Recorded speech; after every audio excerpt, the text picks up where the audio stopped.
Hey guys, my name's HeavyD. My real name's Dave Sparks, and I'm the owner of dieselsellers.com. Our business is, we do all kinds of stuff. We sell t-shirts, we sell parts, we sell trucks, we do giveaways, we give away trucks. If you're not familiar with who we are and what we do, basically we have people that buy our apparel or our gear, and on top of getting their shirt or their hat or whatever they bought from us, they get a chance to win a truck. And we've given away over 15 trucks since April of 2013 when we started this. And it's been awesome. We've had a great experience, and it's been really cool to see winners and people win trucks that maybe they couldn't have ever owned before. But recently there's been this thing going around, a little video from one of our winners, and he says a lot of things about us that I just wanted to kind of set the record straight. There's two sides to every story, and I totally respect the fact that somebody has an opinion. I just wanted to make sure that everybody knew the facts.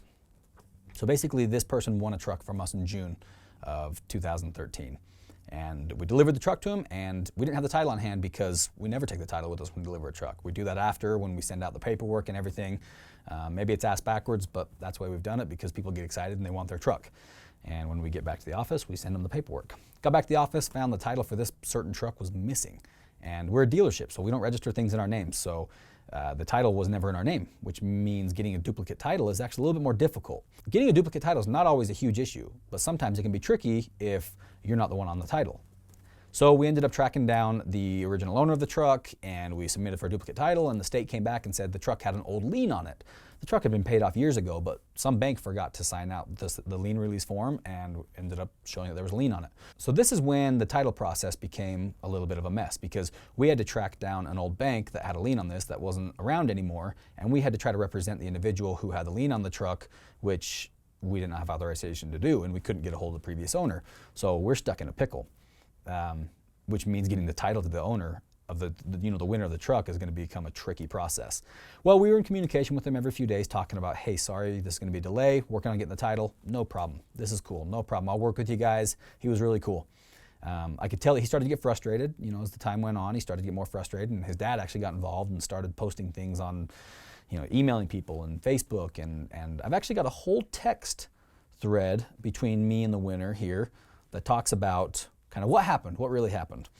And he's in this video, he's claiming that we screwed him and put him in a bad spot, and we never got him the title. He ended up having to track down his own title, and he had to pay $13,000 in taxes. Well, that's not all true. We got the title for him. Took us 4 months. I ended up having to get a bond on the truck. I bonded it and put it in my name personally so that I could get the state to give him a duplicate title. So I sent him a form around October 15th of last year, and he sent that to the state of Utah, and I think a few weeks later he got the title. In fact, he posted it on Facebook. Got my title, great day. Meanwhile, leading up to all this, he tried to sell the truck. He tried to trade the truck. He made a big story about, getting rid of this truck that he just won. He couldn't afford it, couldn't do this, couldn't do that. When we dropped it off, he said, I'm going to keep this truck forever. I'm not one to judge. I can't tell you what to do with your prize. You can keep it, sell it, whatever you want to do. But he made a lot of noise about it. And he listed the truck for like $35,000. And I know that he was anxious to get the title because he was going to sell it and get that money. Well, when we dropped the truck off to him, we left our business license plates on it. Okay? And we left insurance on it and said, since we don't have the title and stuff, you can drive on our stuff for now. And that's not illegal because we gave him authorization to represent the business and drive the company vehicle. That wasn't enough. He got more and more frustrated and said the insurance was coming down on him and he was going to get thrown in jail for driving this truck. And so finally I said, you know what?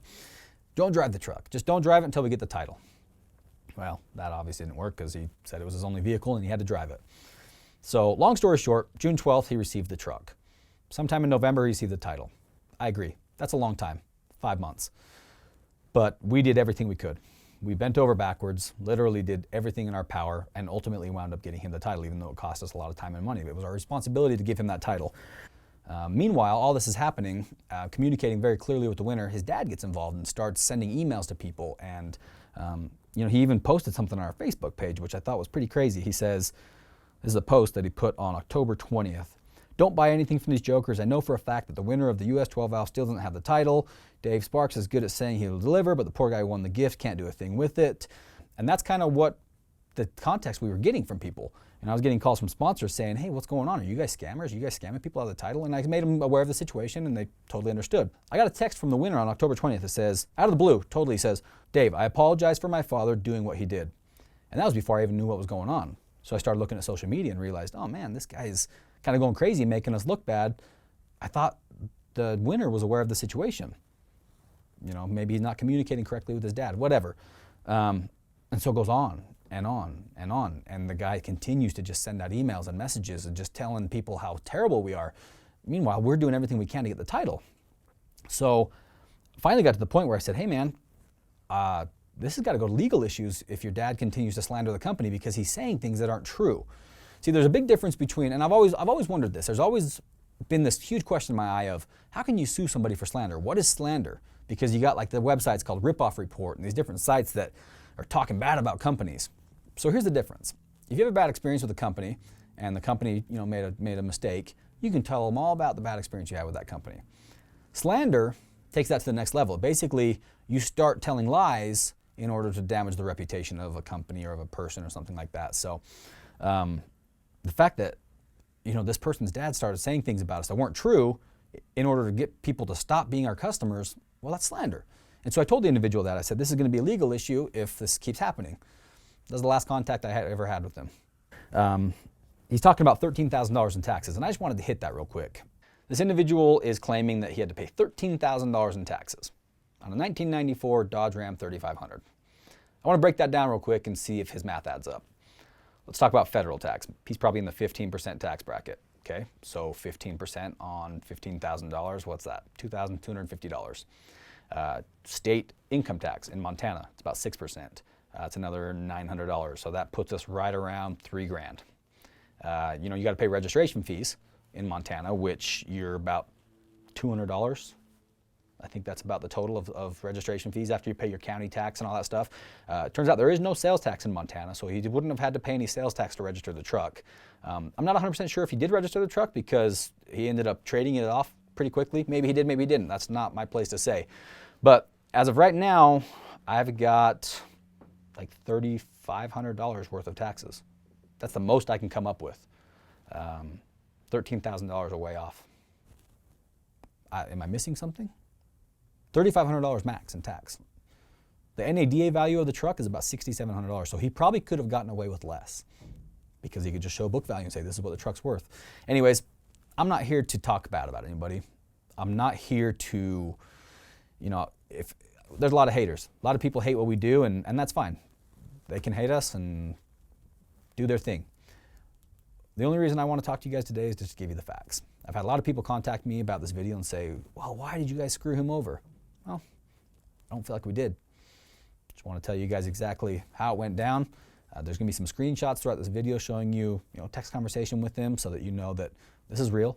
If you want to do the math on the taxes, just look up the tax rates in those, in Montana and federal taxes, and it'll tell you the facts.